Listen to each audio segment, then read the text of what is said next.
नमस्कार।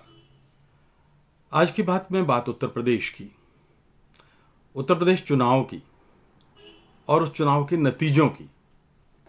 नतीजे आते रहेंगे, लेकिन अब तक स्थिति साफ है कि भारतीय जनता पार्टी दोबारा इस महादेश में, देश के सबसे बड़े सूबे में, दुनिया में आबादी के मान से चौथे पांचवें नंबर के इस उत्तर प्रदेश में अपनी सरकार बनाएगी। शायद उत्तर प्रदेश ही नहीं, बाकी 4 राज्यों में ऐसी सफलता या ऐसी कामयाबी मिलेगी, पार्टी ने नहीं सोचा होगा। और अगर पार्टी ने सोचा हो तो सोचा हो, शायद इस देश के मतदाता नहीं सोचते थे। समाजवादी पार्टी सिकुड़ गई है, हालांकि पिछले चुनाव से उसने काफी अच्छा प्रदर्शन किया है। कांग्रेस का तो 5 राज्यों में एक तरह से सुपड़ा साफ है, अलबत्ता उत्तराखंड में थोड़ा सा पिछले चुनाव की तुलना में उसने बेहतर प्रदर्शन किया है। लेकिन अगर आपको या तो सरकार मिलती है या सरकार नहीं मिलती है, अगर नहीं मिलती है तो आप हारे हुए हैं। तो बात शुरू करते हैं भारतीय जनता पार्टी से, यानी विजेता से। ये एक आप कह सकते हैं कि उत्तर प्रदेश की चक्रवर्ती पारी है।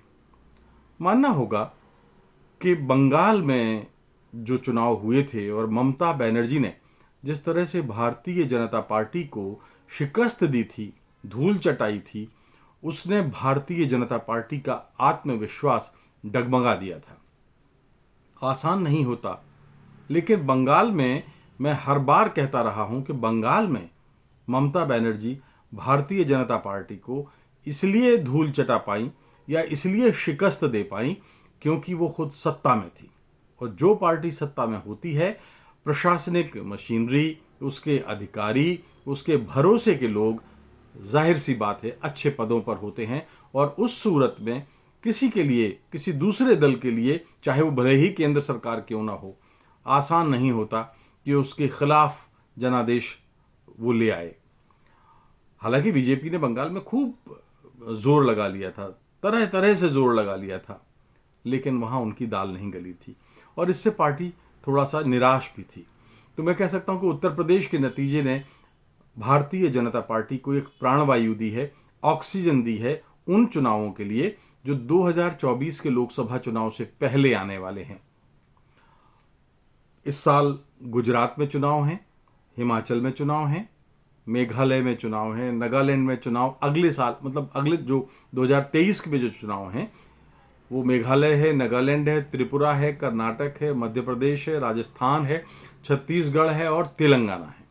यानी कुल मिलाकर के 10 राज्यों में इस साल और अगले साल चुनाव होने हैं।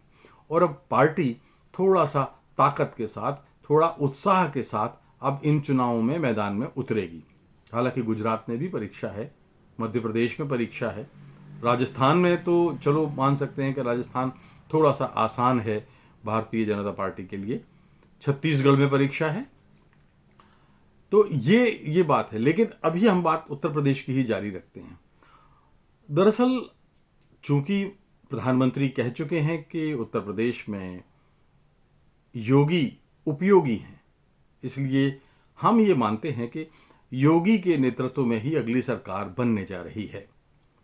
और योगी जब दोबारा पारी खेलने आएंगे संपूर्ण बहुमत के साथ, तो जो लोग उनको जानते हैं, जो उनकी कार्यशैली से वाकिफ हैं, वो जानते हैं कि इस बार बहुत क्रूर और बहुत ही निरंकुश होकर के योगी नजर आएंगे।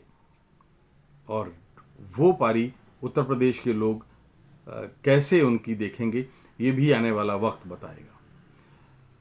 लेकिन मैं ये कह सकता हूं कि भारतीय जनता पार्टी की जो बाकी राज्यों में नीति, उत्तर प्रदेश में अब लंबी बात कल करेंगे, आज हम सिर्फ बाकी अन्य राज्यों की बात और अन्य चीज़ों से मतलब है कि बाकी और मुद्दों के बाद पंजाब में जो आम आदमी पार्टी को कामयाबी मिली वो देखने लायक है।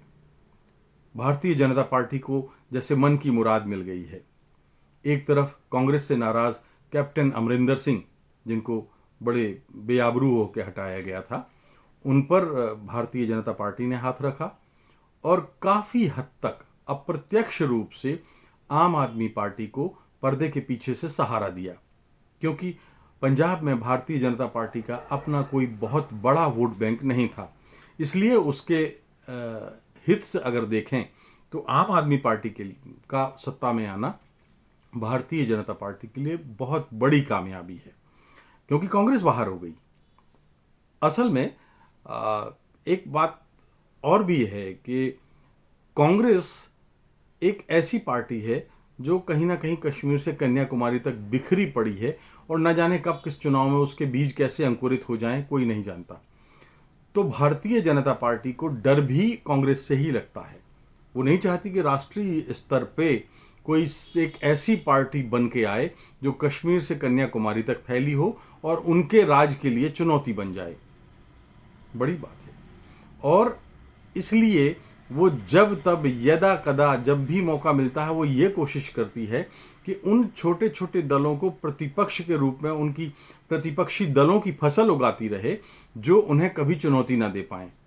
उसको इस बात में कोई एतराज़ नहीं है कि बंगाल में ममता बनर्जी हैं, महाराष्ट्र में शरद पवार हैं, शिवसेना है, अब पंजाब में आम आदमी पार्टी हो गई, या दूसरे राज्यों में छोटे छोटे दल जो हैं जो अपने अपने दल पर राज करते रहें। जहाँ तक राष्ट्रीय स्तर पर बात है वो कांग्रेस से भयभीत है, और कांग्रेस में भी सिर्फ एक परिवार है, गांधी परिवार से भयभीत है। इसलिए ले दे के जब तब देखा जाए तो उसके निशाने पर सिर्फ कांग्रेस पार्टी रहती है। लोकतंत्र के नज़रिए से मित्रों मैं थोड़ा सा इस मामले में निराश हूँ। निराश इसलिए कि मैं कोई कांग्रेस का समर्थक नहीं हूँ, लेकिन मैं ये कहना चाहता हूँ कि लोकतंत्र तब अच्छा चलता है जब पक्ष के साथ में प्रतिपक्ष मजबूत होता है। हमने देखा है आज़ादी से पहले जब राजे महाराजे हुआ करते थे तो किस तरह से वो राज करते थे, और उनके खिलाफ असहमति यानी उनके निर्णय को चुनौती देने वाला कोई होता नहीं था। तो अब जब ऐसी स्थिति होती है तो जो शासक है वो निरंकुश हो जाता है। मुझे भी ये आशंका है कि जब पक्ष इतना प्रबल है, उसका एक पहिया लोकतंत्र का अगर ट्रैक्टर का है और दूसरा अगर साइकिल का है, तो फिर मेल बड़ा कठिन है।